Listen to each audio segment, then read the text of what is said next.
the thing that Lobachevsky points out is that on top of all that, psychopaths feel like victims.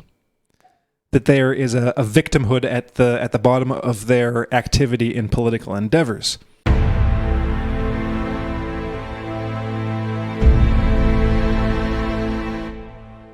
Today on MindMatters, we're going to be talking about this paper published in the journal Helion by Jordan Moss and Peter J. O'Connor. Just came out. In fact, this PDF says that the paper was received on August 29th, 2019 and accepted on July 10th, 2020. So, a recent paper titled The Dark Triad Traits Predict Authoritarian Political Correctness and Alt-Right Attitudes. This caught our attention when we first saw news of it because, as viewers of this channel might know, one of our favorite books that we like to talk about is Political Ponerology by Andrew Lobachevsky. And that is a book on totalitarian political systems and the psychology behind them. Now, there has been a lot of research on the kind of like psychology of political beliefs and political systems, but as the authors of this paper point out, most of those studies have been on what you might call mainstream political beliefs. So, for instance, there is the kind of by now well-known correlations between the Big Five personality test and mainstream left and right views. So the biggest predictor from the Big Five for a liberal attitude will be openness to experience, and the biggest for a conservative viewpoint will be conscientiousness, kind of hard work and getting things done. But there hasn't been very much research done at all into extreme beliefs, extreme political beliefs and viewpoints. In this paper, it's a short paper. I mean, it's only essentially 3 pages. So, and you can find it for free online. It's open access. But one of the things that these guys point out is that they summarize the research that has been done, and like I said, most of the mainstream political stuff has been just kind of basic personality structure, with a few studies on some aspects that get into the more kind of shady and dark elements of political beliefs. For instance, Bob Altemeyer and others have done work on right-wing authoritarianism.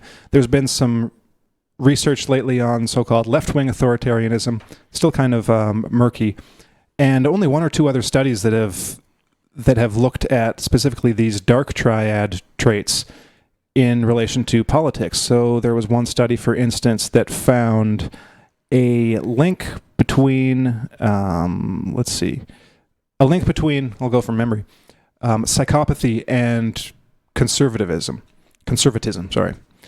and that's kind of like the only paper that's really looked at it in these terms, and even then they point out the limits of that study. This one gets a lot more specific, and then they look at 3 kind of new emerging political beliefs that only really have come about in the last 10 years or so. So they divide them up into politically correct authoritarianism, politically correct liberalism, and white identitarianism as a subset of the alt-right. And as they point out, these are new emerging or emergent phenomena. A Google search of the kind of standard PCA or PC authoritarian words like microaggressions, trigger warnings, social justice warriors, or alt-right and the specific alt-right beliefs, you can't really find them on the internet, for instance, in a Google search before 2010.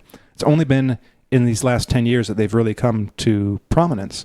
So this is the first real study to take a look at what might be the kind of predictors or features of what describes the people holding those beliefs.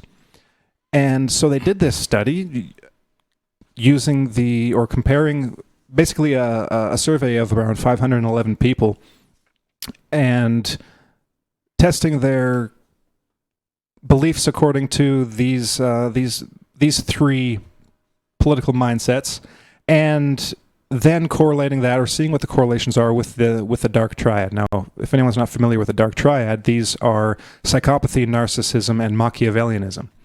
And there are kind of these self-test questionnaires that you can do that psychologists have developed to test whether or not a person has these traits. And so, remarkably, for tests that are testing something that's so kind of socially unacceptable, you manage to get pretty honest results most of the time. So these seem to be fairly reliable and valid tests. Now, how valid and how reliable, I don't know. I mean, I'm not a clinical psychologist or a statistical psychologist, whatever they might be called. So I don't know the statistics. Like when I get to the sections here on the correlation, like coefficients and all that, I really have no idea what they're talking about. So to a certain extent, I just have to take them at their word that what they're saying is significant. So with that grain of salt in mind, they do find correlations between these three Dark Triad personality structures or personality traits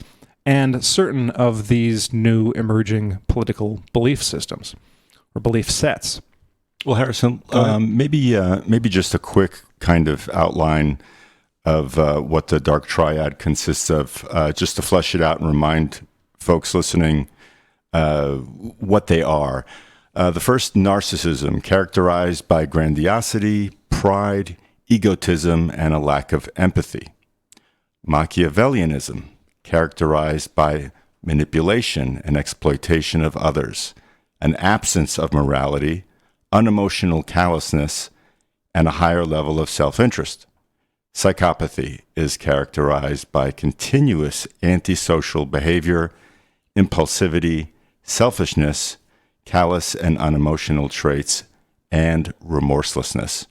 So I think just to keep in mind those specifics and how they show up in these individual extreme positions of both left and right is a helpful way to look at it when we're reading the news, when we're seeing events happening everywhere, and we can identify these very traits in the people who are acting out or exemplifying these traits.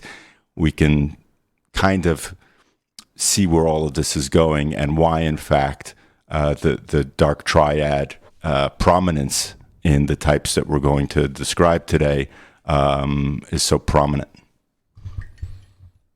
Mm-hmm.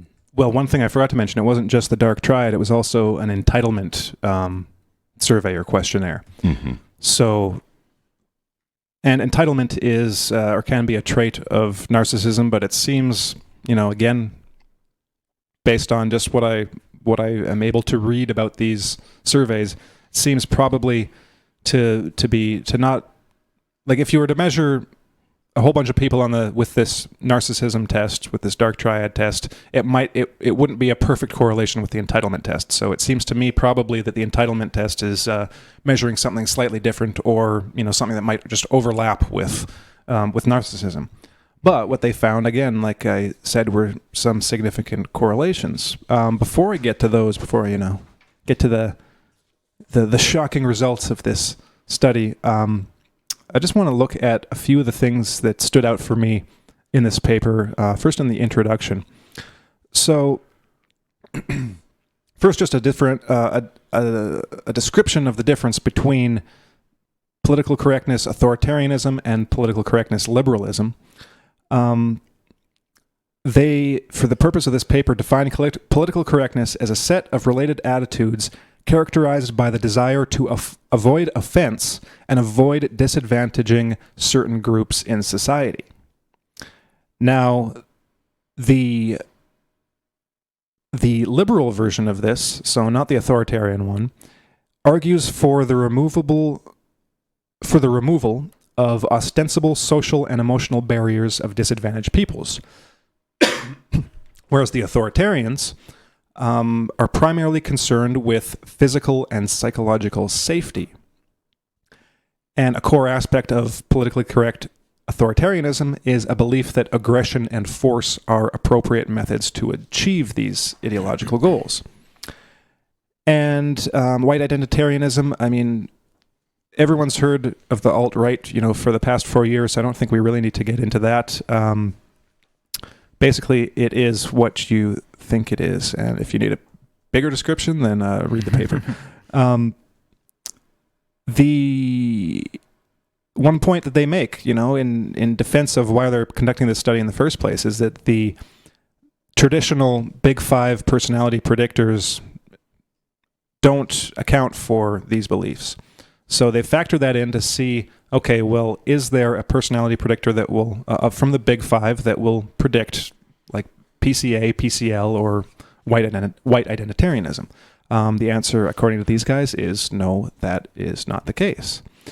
What they did find, one other previous study demonstrated that the one part I mentioned was that there was a positive correlation between mainstream conservatism and psychopathy, and another that found that machiavellianism was negatively related to liberalism.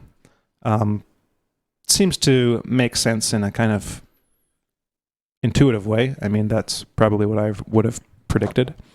And one more thing from the introduction. I'll just read this out. So this is when, in the last paragraph, we hypothesize that dark triad traits and trait entitlement will positively predict white identitarianism and politically correctness authoritarianism. Although thought to reflect values situated at opposite ends of the political spectrum, both are characterized by aggression and belief that some form of violence and or intimidation is acceptable in certain circumstances.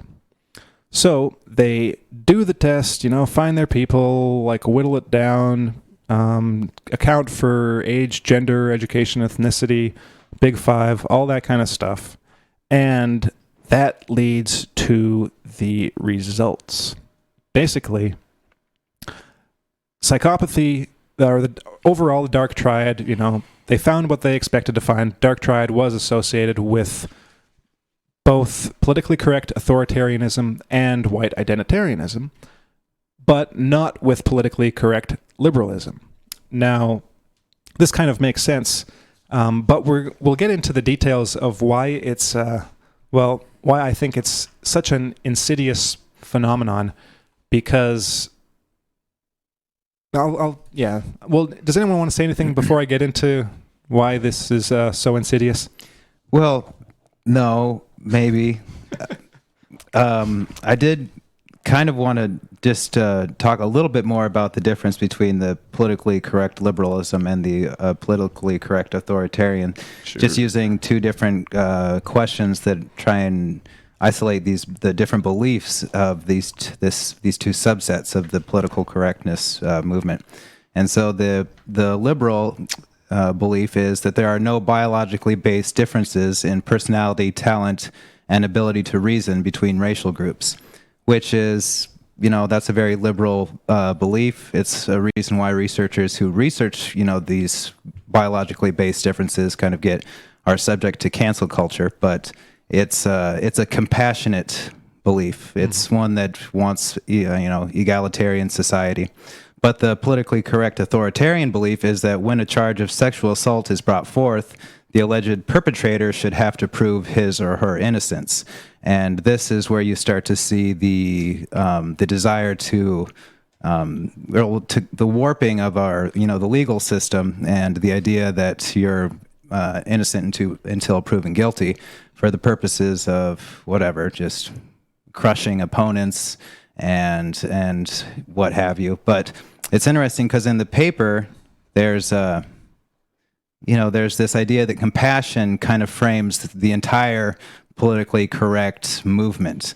He also cites another paper in 2015 that details the entire history of not the entire history of the movement, but back to the early 20th century, especially with Lenin and the rise of the thought police, and the thought crimes, and how it was widely seen both in the Maoist China and in the Soviet Union that if you could force people to think in a certain way using language. If you could force them to only use the right language, then you would force them to think in the right language, and then you would thereby change their habits and their behavior, and you would mold them into something that was more easily controllable.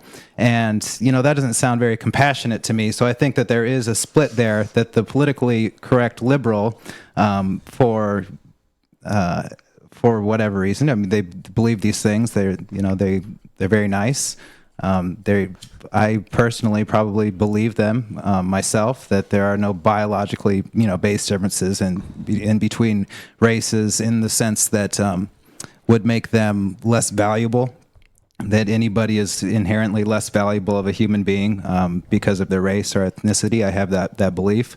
But then that seems to be of a different genus or a different species from this other movement. Maybe that can kind of lead into or segue into why you think it's so insidious. Yeah, exactly. That leads in perfectly, because in the discussion section, I'll read one sentence. Psychopathy, which is characterized by a lack of empathy and antisocial behavior, was a strong dark trait predictor of all political attitudes. So that's all three. But here's where it gets interesting. It positively predicted white identitarianism and politically correct authoritarianism, and negatively predicted politically correct liberalism. And machiavellianism was the strongest unique predictor of white identitarianism, but it's not clear why. And I'll just finish off this paragraph. While narcissism had significant correlations with both white identitarianism and politically correct authoritarianism, it tended to have small and non-significant effects when controlling for entitlement. Indeed, entitlement was a moderate, unique predictor of both white identitarianism and politically correct authoritarianism, and the strongest predictor of politically correct authoritarianism. So to get into that a bit, psychopathy predicted all three, but in different ways. So there was a positive correlation between psychopathy and politically correct authoritarianism and white identitarianism. What this kind of shows is that and this is how the article has been framed in the kind of news outlets that have covered it, that the far right and the far left, well, that was a Freudian slip there. Far right and the far left have more in common than than it would appear on the surface of things. That one article by Zaid Jilani on Quillette pointed out, where do I have it here? How did he put it? That both hard left and hard right seem disproportionately populated by individuals who are impelled to control others' behavior and draw attention to themselves. He also wrote that he quoted Rolling Stone's Matt Taibbi as declaring that the left is now the right when it comes to smothering cultural and intellectual pluralism.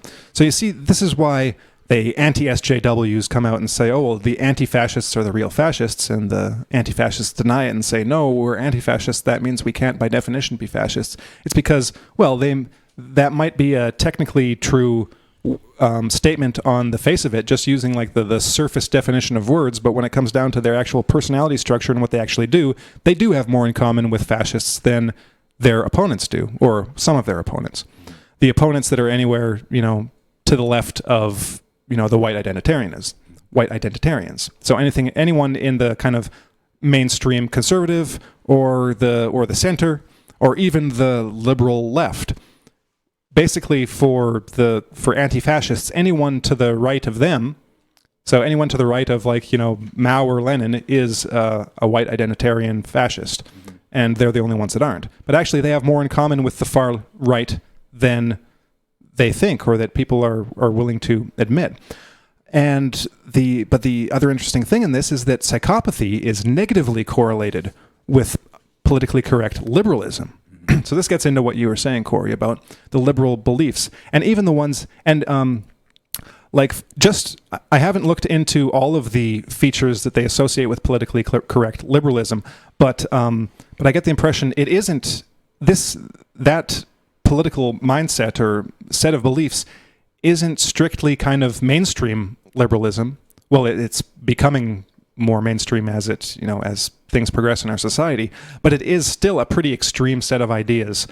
This is what a lot of the kind of conservative commentators point out when they're showing how silly they think the left is for these beliefs, without even getting into the really extreme kind of violent beliefs. So it's still politically correct. It's still a politically correct set of beliefs that a lot of even people in the center would disagree with. But like you said, they are founded in basically compassion. However misguided critics might think that that some of those beliefs are when based on compassion. So what you have is a movement of based on a set of beliefs that is grounded in a compassion-based, relatively, basically grounded in a mainstream liberal mentality with a slightly more radical set of beliefs, or a slightly more radical belief structure. This is kind of on just a traditional mainstream left of people who aren't psychologically aberrant in any way. They're just normal people, normal kind of compassionate lefties who have adopted this set of politically correct beliefs. But what you have is now you have these two groups that are very close to each other ideologically. The politically correct liberals, who are not psychopaths, don't have very much psychopath, in fact, negatively associated with psychopathy. So you find this group that's actually almost antithetical to a psychopathic worldview and mindset and behaviors, closely associated with a group that will agree with most of those statements on the base level and then add on their own more extreme, more radical versions where they will add on like the violence and the kind of overturning of legal structures and legal norms and the way we actually run our society.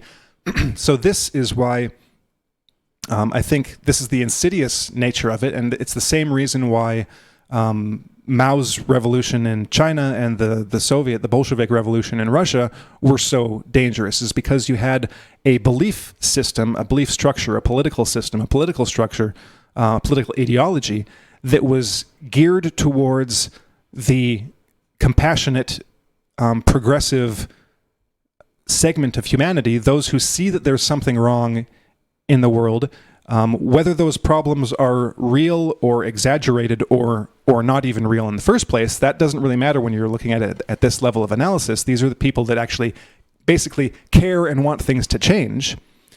And there is basically a radical wing of that party that may agree on the surface with those like political statements or beliefs or wishes, but have methods and means and goals that are totally antithetical to that vision. Basically, it is the psychopath in the midst of this group. It is the wolf in sheep's clothing. And so that's why if you look at any of the communist revolutions, any of the socialist revolutions, you see this same dynamic play out where you have these hardcore true believers in socialism or communism that really have the best of intentions. And those best of intentions, it leads them to engage in this revolution that absolutely destroys the society that they were in and creates something that creates a nightmare that even they come to abhor and to fight against, and then they are essentially purged and eliminated from the revolutionary group. This is what you had happen in Russia. This is what you had happen in China, where the original true believers, those wide-eyed idealists who espoused these political ideologies, they are then sidelined and gotten rid of in one way or another because they weren't radical enough. So by the time you get into Stalin's rule in the Soviet Union, or even before then, there had been purges, and you get to the point where you get the real true communists who are just totally disdainful of the system as it exists now, because it's not real communism, because that's not what we were actually all about. And you can see where they're coming from, because it doesn't turn out to be anything like their visions of what the utopia should be. it turns out to be a total nightmare. And it turns the original people, the original supporters, against what it has become. So with that in mind, I mean, if you just have that little bit of history, if you look at what this paper is saying, and if you look at the dynamics of the politically correct left, you can kind of project into the future how this would play out if things were allowed to kind of go in that direction. So imagine you have this kind of politically correct revolution in the United States. Well, it's going to be the politically correct liberals, the people that believe in all these politically correct ideas, that are going to be the ones just as like, you know, oppressed by the system as their political enemies today, the people they would identify as their political enemies. They will become the enemies of the politically correct authoritarians. And then in that politically authoritarian group, you have this process which just progressively, no pun intended, refines this politically correct elite to the point where all of the slightly moderate members get sidelined and otherwise disposed of, and you get this kind of refined. What's a better word for refined? Like a chemical word. Well, distilled out. Yeah, distilled. That's the one. You get this distilled group of like the most radical, the most extreme, the harshest, the ones with the least amount of conscience, the most psychopathic. This is what played out in the Great Leap Forward in Mao's China, where from the top came these absolutely impossible quotas and goals for production, like production of grain or production of steel, and they were so impossible that the people on the bottom, like the actual workers, couldn't possibly produce what they were expected to produce, but they had to.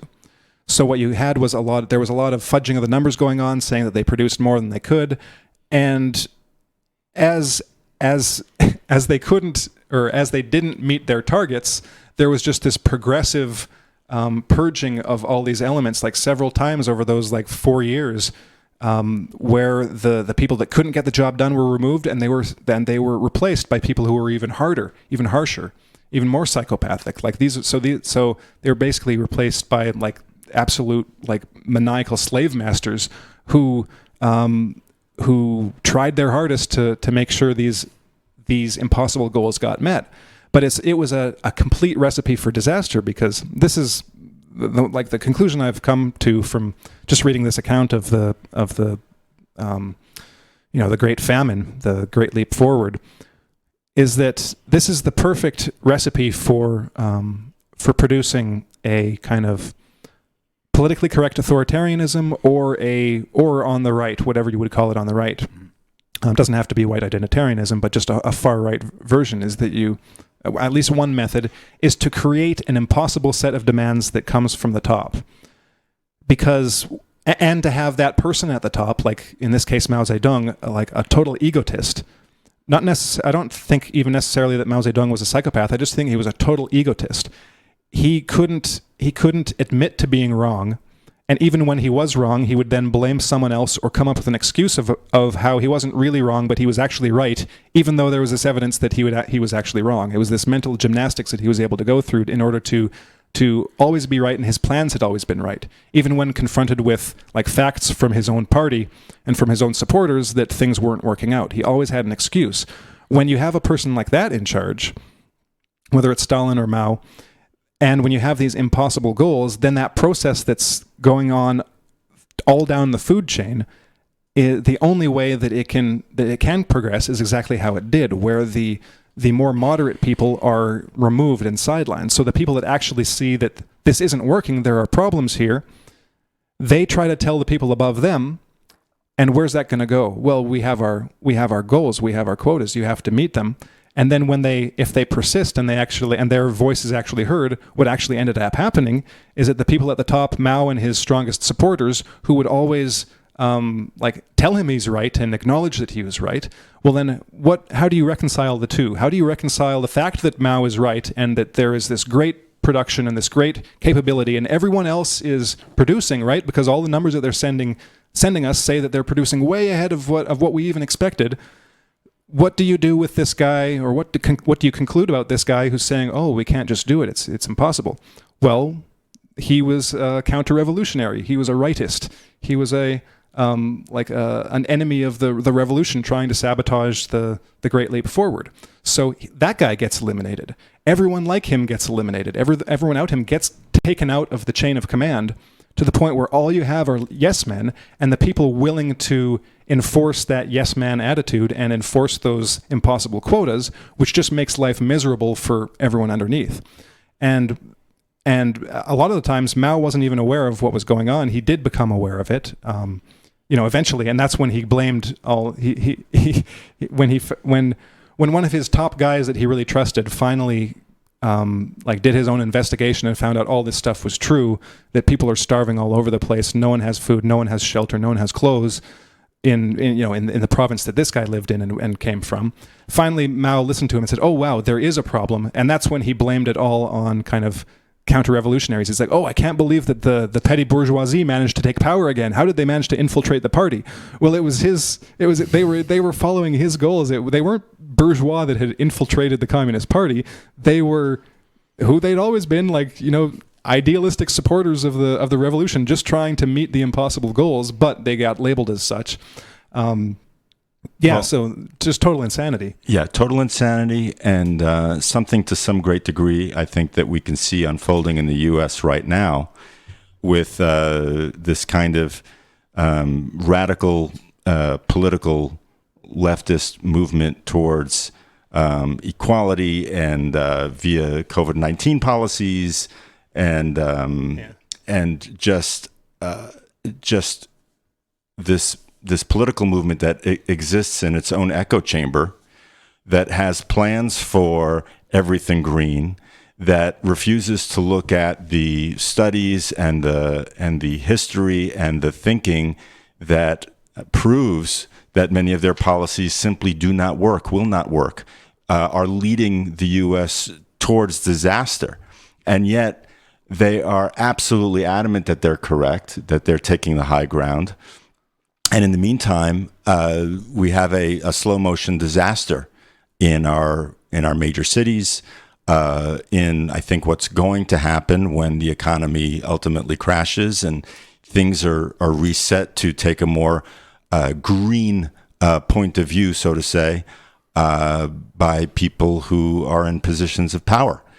And so we're seeing that to some great extent unfold before our eyes. But there's another phenomenon here that isn't discussed in the paper, and that is the fact that I think that when you have these radical left, politically correct authoritarian types increasing in their power, in their vehemence, in their actions, in their behaviors,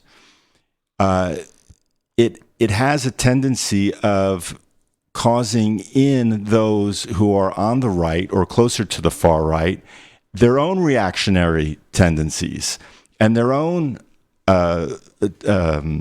movement towards their authoritarian thinking and their radical sensibilities, where they might otherwise be left to a more mainstream point of view. So there are these forces on either side of the spectrum that are acting on one another and reacting to one another that only sort of exacerbates this incredible divide that we're seeing in the U.S. right now, that really threatens to become something that we haven't seen in the U.S. for the last 135 years. I'm talking about the Civil War, although this will take on very different dimensions, I think. So that's what we're seeing here. As far as the pathology of both of these respective sides, it really is as though you have a certain number of spellbinders in each camp, particularly in what we've been seeing with the politically correct authoritarians, who are riling things up to such a degree. Like you were saying, Harrison, they are unwittingly supported by the politically correct liberals, who otherwise have a more compassionate point of view, and who, if if they understood pathology, if they understood the dynamics at work here of ponerization, would want absolutely nothing to do with where all of that is going. And I think a good deal of people who are more mainstream liberal do see these actions on the far left and are responding and are saying certain things. And if they have a fair, healthy psychological state of mind. But they really do have to work at, I think, making the distinction between what they believe, what they're willing to do to see their beliefs and their morals implemented in society, and what they're seeing those on the far left doing. I did also want to get back to what you'd read from Zaid Jalani's Colette article. What you'd mentioned was, and I'm quoting, "And the results reinforce the social sense that many of us get from our most ideologically intolerant coworkers and social media contacts. Notwithstanding their diametrically opposed political postures, both hard left and right seem disproportionately populated by individuals who are impelled to control others' behavior and draw attention to themselves." And that was the crux of, I think, one very good way of identifying how this dark triad manifests in these very radicalized forms of the left and the right. They want to control the way you think and what you say. There was also a recent study that also about the dark triad, coincidentally. This is from an article by Elizabeth Nolan Brown in Reason. So it would seem that a lot of social scientists and psychologists are becoming acutely aware of the phenomenon we're discussing today, because it's more than one paper. So she writes, "New study links virtue signaling to dark triad traits. Being accused of, quote, virtue signaling might sound nice to the uninitiated, but spend much time on social media and you know that it's actually an accusation of insincerity. Virtue signalers are essentially phonies and show-offs, folks who adopt opinions and postures solely to garner praise and sympathy, or whose good deeds are tainted by their need for everyone to see just how good they are. Combined with a culture that says only victimhood confers a right to comment on certain issues, it's a big factor in online pile-ons, and one that certainly contributes to social media platforms being such a bummer sometimes. So here's some fun you looking at, quote, the consequences and predictors of emitting signals of victimhood and virtue." Published, and that's the name of the study, published in the Journal of Personality and Social Psychology. The paper from University of British Columbia researchers Ikan Oak, Yi Qian, Brendan Strechik, and Carl Aquino details multiple studies the authors conducted on the subject. Their conclusion: psychopathic, manipulative, and narcissistic people are more frequent signalers of virtuous victimhood. So that's something to keep in mind whenever we see Alyssa Milano or any number of celebrities or people in the public eye or people who have a large following doing all of this virtue signaling. And I'm not saying that Miss Milano is necessarily a psychopath. What I am saying is that she and many others have been pathologized into believing that they are somehow good or better than many or most by making these statements and these pronouncements, when in fact they're acting in very self-serving ways and are doing an injustice, a social injustice to the people that they're claiming to, their constituency, the so-called liberals. No, it's really interesting because you're talking about, victimhood status and how everything seems to, it comes back to this idea that everybody's a victim of something. And it just makes me think of like what moral trigger is being triggered by this, victim And I think about, I can't remember what I read, but it was some research article talking about children, that children are basically the ultimate victims. A child is the victim of everything. It has no power. And like the way that a lot of these individuals see every other human being is as a child, that everyone is basically a helpless infant. And, I think we did a show on the internet generation and the effects that iPhones, tablets, screens, the constant, drug addiction. I mean, you ask any parent trying to raise children these days, it's like, these tablets are like crack cocaine. You try and take them away from a kid and they're going to have a meltdown. But, I think that, and even, just a decade before that, because the internet generation was really around 2005. A lot of kids were going into high school or junior high around 2005. And even, back, years before that, when I was, going to high school, when I was a child, I didn't know a lot of kids who worked, or who did really much of anything besides when they got home, they were just kind of, played video games. Obviously it wasn't internet connected, and there was still a little bit of the kind of freedom and rough play and just being a dumb kid that kind of gives you the bumps and bruises that teach you how to be how to lose and how to grow up. But it seems to me like we're seeing so many people who never grew up, and they cannot imagine what it would be like to be an adult where you're not entitled to anything. You're not a child. You've been told your whole life that you're so special and that you're going to be a superstar, and if you just had your own YouTube channel, you could be famous. And look, everybody can be famous, and so I've got 1 million views or whatever. And life is supposed to be easy, and life is like we're all supposed to be unique, special snowflakes and get all the loving and everything in the world. And then as soon as anything even slightly remotely doesn't go along that way, it turns into this total massive meltdown. And that's why when I still read about these ongoing protests and riots, I mean, they don't even look like anything but a meltdown of a child. Like they're so melodramatic. It doesn't look like the behavior of like the hardened revolutionaries, although I'm sure that many of them are play acting.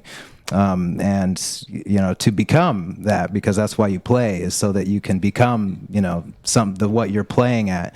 But at this point, it just looks like a lot of individuals who never grew up and can't view the world in terms of anything but children and victims, and that everyone deserves to be treated or is entitled to be coddled. It's such a massive. I won't say it's so screwed up.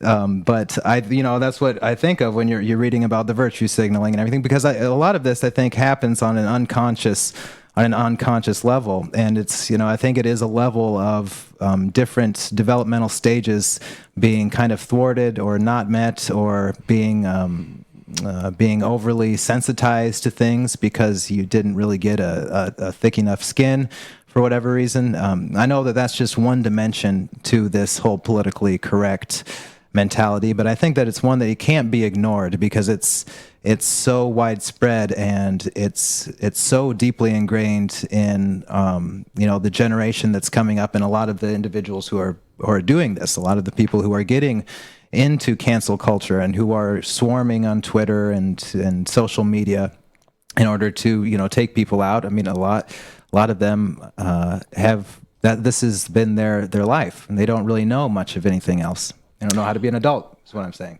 Yeah, and just to look at the political situation in the U.S. for a moment, it's almost as though there has been this harvest of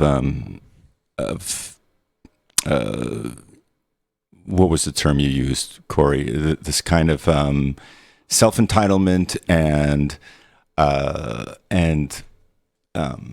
this tendency towards victimhood it's been created in schools and propagated in culture. And because of the leaders that we have, particularly in the Democratic Party, many of them, not all of them, they have given tacit permission because of their agendas to say, you should feel this way. And we're okay with you acting out like a child. So this is it's multi-level. There's a lot going on here. There are a lot of different dynamics, and it is complex. But it's not only this grass movement, cultural, psychological development. It's also this political movement that has been shaping the minds and the sensibilities of people for the past 2 decades, and has become weaponized in the way that ISIS and Al-Qaeda have become weaponized by the U.S. as proxy forces in Syria. I mean, people don't even question why they think the way that they think, I think. They are these automatons who are these extensions, these tentacles of political movements that are being used basically in the service of accruing more power for leaders. And like you were saying before, Harrison, a lot of these individuals who might otherwise have good tendencies and good intentions are largely unaware of how they might be used to further an agenda along, only to be dismissed and discarded at some later time. And that's really one of the big tragedies of all of this as well.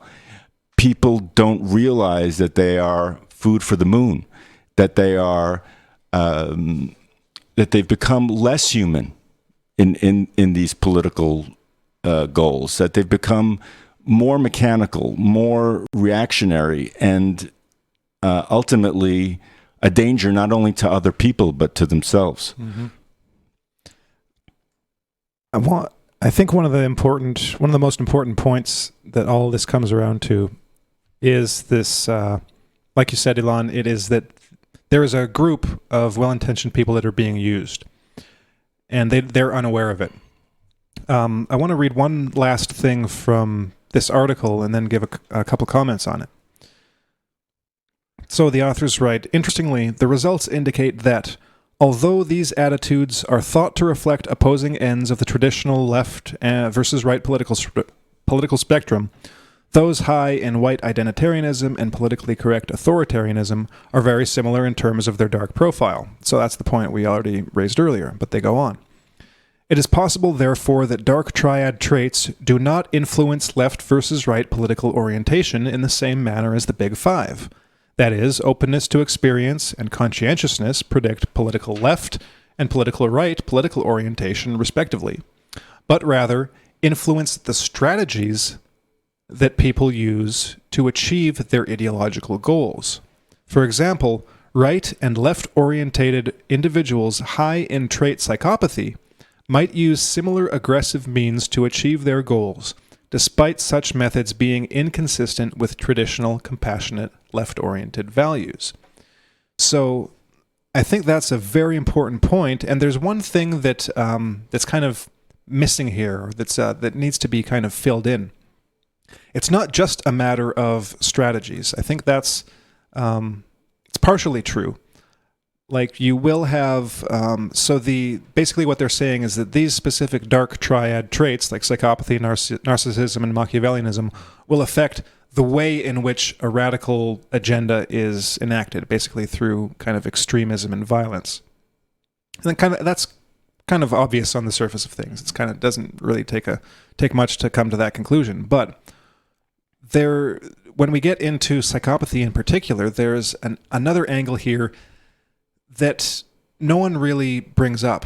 This is kind of one of the main points that Lobachevsky repeatedly comes back to in his book Political Ponerology, and it has to do with the nature of psychopathy. Because psychopathy, for instance, psychopathy isn't a strategy or just a way of doing things. It is a personality structure. It's considered a personality disorder. It is a rigid personality structure that determines that, to a large degree, how an individual thinks, acts, behaves, and feels, or in the case of psychopathy, doesn't feel. Because psychopaths lack the depth and the emotional capacity that even kind of an average person does. They can't feel empathy. They can't feel compassion. They can't feel any kind of remorse for what they do. Like, people are simply and only objects to them, so that they can murder and not feel a thing about it. They can kill hundreds of thousands of people and not feel a thing about it. They can laugh about it. They can have a good time doing it if they're sadists. But the thing that Lobachevsky points out is that on top of all that, psychopaths feel like victims. That there is a victimhood at the bottom of their activity in political endeavors. That they feel like the world has wronged them. Because in a sense it has. Like, you can see it from their point of view. They have a particular set of, let's say, desires, ways, strategies, ways they want to do things they want to do, things they want for themselves, that society won't give them and can't give them because everyone else isn't a psychopath. Psychopaths basically want the world. They want everyone to do things for them. They don't want to work for what they get. They want everything to be given them. In the workplace, a psychopath will use the work of others, manipulate in such a way that they will get the credit for other people's work. They will demean and eliminate people that are in their way for their job success, for their promotions or whatever. They will use and abuse people in order to get what they want. Now, in a normal society, those things are frowned upon. People aren't adulated and put in such positions in ordinary life. I mean, there are exceptions, of course, always. But in ordinary life, that it doesn't work that way. People don't just worship you because you are you. You kind of have to work things. You work at things to get things in return. You have to earn respect. You have to earn people's trust and approval. Psychopaths want all of that, and not only that, they want to dominate and domineer other people. They basically want to be tyrants over the people around them, and they think they deserve it. So when they don't get that, when they see how psychopaths are treated in society, that is, put in prison for being violent, malevolent criminals who don't have anyone else's interests at heart but themselves, they see that as a great injustice. And so, really, from their perspective, what they want is social justice for their kind, for psychopaths. They want to live in a world where they can do whatever they want and with no social repercussions. Lobachevsky, what I think is one of his most important points is that is the motivation for their involvement in political movements. They get involved in political movements, particularly revolutionary movements, in order to turn the social structure upside down, to tear it down so that they are now in the position where they're at the top of the food chain, where nothing can be done against them, where they can do whatever they want because they are in control. They own the police. They own the governments. They are the government. And that this is the process and the structure that happens, like I was describing in Mao's China, with this distillation process, this selection and elimination process, where it is further refined to the point where any psychopath on the outskirts of that power structure can now find a place within it. As all of the moderate people, as all of the sane people, the people with common sense are eliminated, every psychopath can find their place in that position. And that final social structure that results is what Lobachevsky calls a pathocracy, where at every level of the social structure, every important position of authority is occupied by a psychopath or a person with a related personality disorder. So what the psychopaths want on both sides of the spectrum, that's what they want. And their beliefs, their politically correct beliefs, are incidental. I wouldn't go so far as to say they're totally incidental, because I don't know. It could be that among psychopaths you can have the natural kind of big five aspects that will actually put a psychopathic person either more to the left or more to the right, and that might determine which side of the spectrum they're on. But I mean, psychopaths are notorious fakers. they're actors. They put on performances for people in order to get what they want. They wear what Hervé Cleckley called a mask of sanity. So I wouldn't be surprised if a lot, maybe not necessarily all, again, I don't know, if a lot of psychopaths in the politically correct authoritarian and even white identitarian movements don't even sincerely believe the rhetoric that they espouse, that they spout, that they are simply using that as an ideological cover in order to make use of the political capital that movement can gain in order to get power. So these are literally the wolves in sheep's clothing, wearing the garb of politically correct beliefs in order to rise to the top, where they can then control and dominate everyone, even their supposed revolutionary comrades that apparently and supposedly believe the same things they do. Mm-hmm. And they do eat their own. You know, how many stories have we read about individuals in newspaper offices or various establishments who are or espouse liberal sentiments, who've had their businesses destroyed? You know, how many minorities who these people are ostensibly out there to protect and to serve? How many of their apartment buildings and establishments have been burned down? This is something that we're seeing on a regular basis, to the point where people are, you know, putting 2x4s or plywood on their establishments with the messages, you know, minority here, or, you know, progressive institution or whatever, as a kind of way to offset the attack, which is not going to work, because this anger is this rage is kind of blind. It just strikes out at anything in an infantile attempt to assert its power over people, and to make its will known and asserted through the land. So quite a phenomenon we're seeing, and I think things are getting quite a bit worse, you know, as time goes on. But by the same token, you do have moderate groups coming out in the U.S.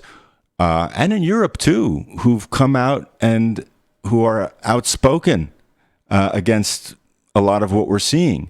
And I think that movement is going to show some prominence as well, and not necessarily a radical right reaction, as I was talking about before, but a kind of response from the normies, from people who, you know, see how dangerous and pathological a lot of these movements are. I wanted to respond to one thing that you said about the rage, the kind of blind rage.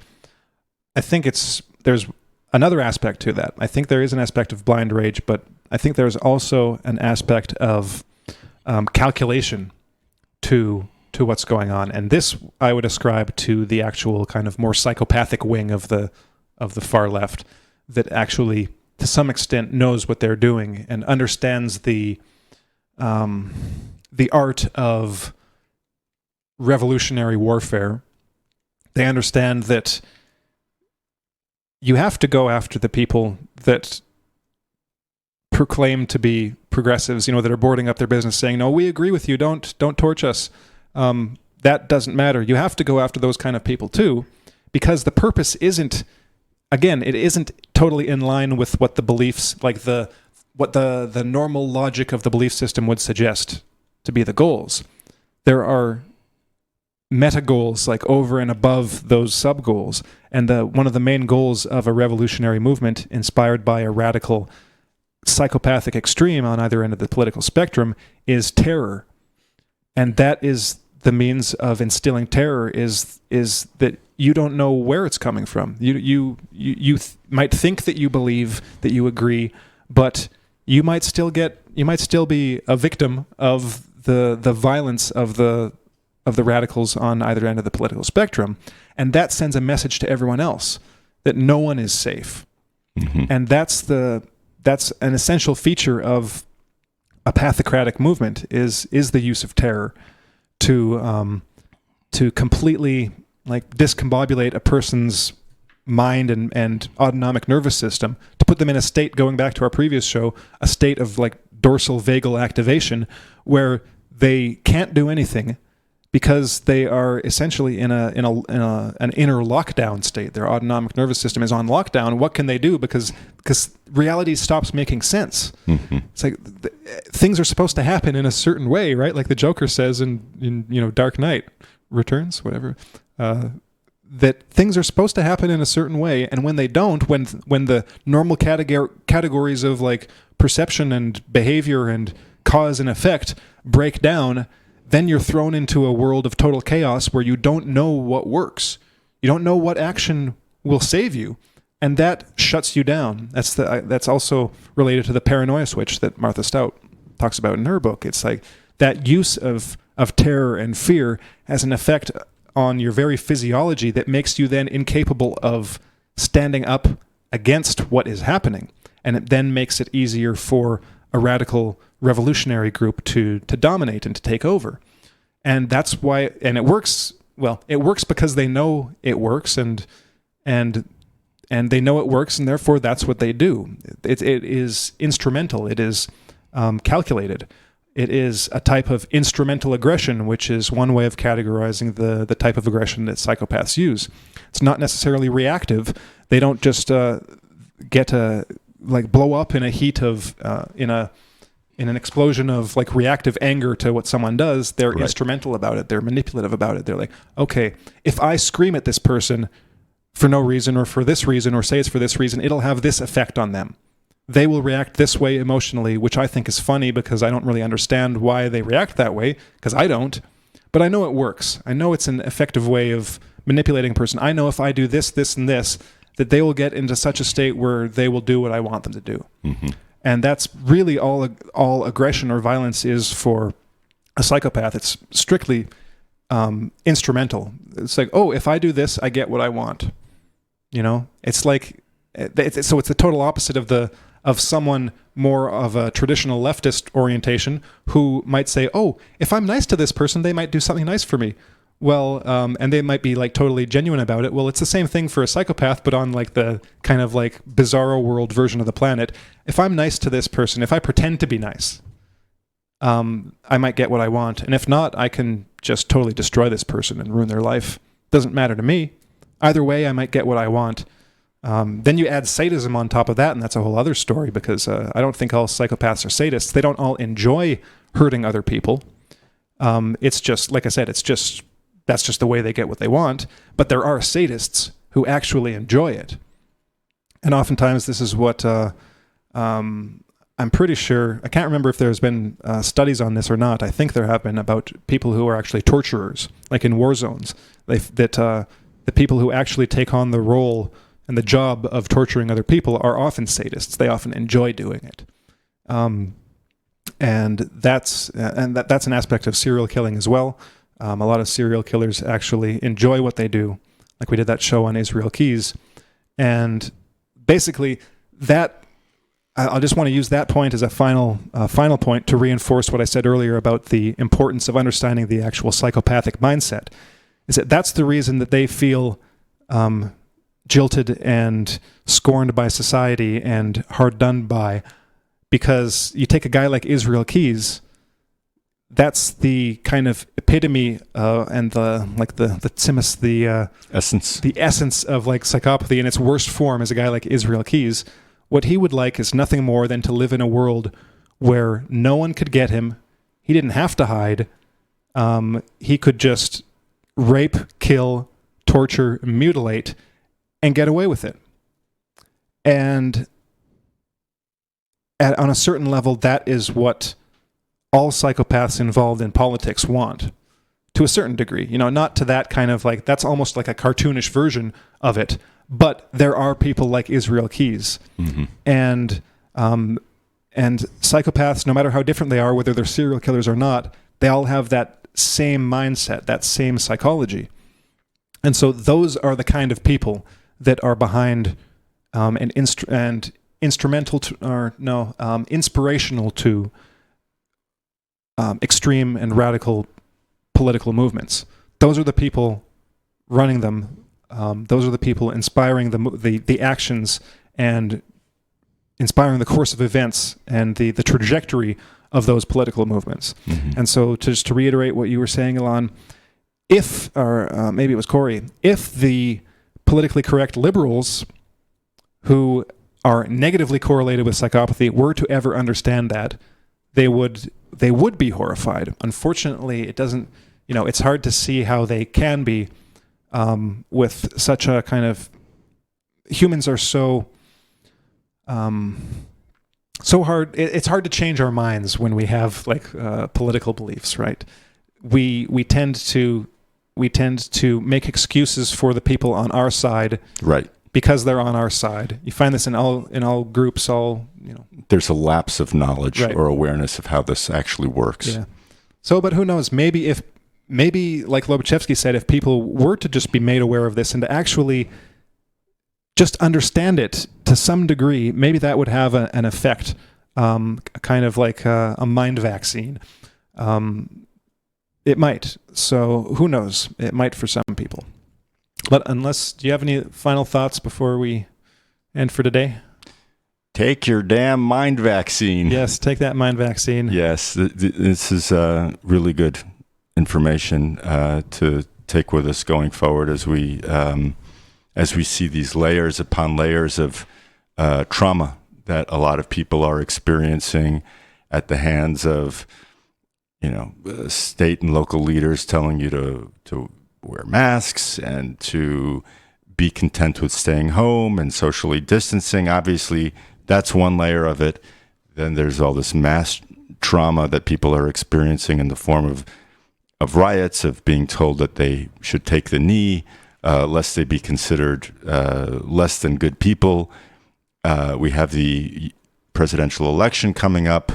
We have an economy that's teetering on the absolute edge of oblivion here before it's transformed magically into something more insidious and controlling than we can imagine. I mean, there are layers and layers here that we'd all do well to think about and consider and try and help mitigate for ourselves as we go forward. Did you want to add something, Corey? No? All right. Nope, that was well said. All right. Well, then, check out the paper. Check out our previous shows on political ponerology.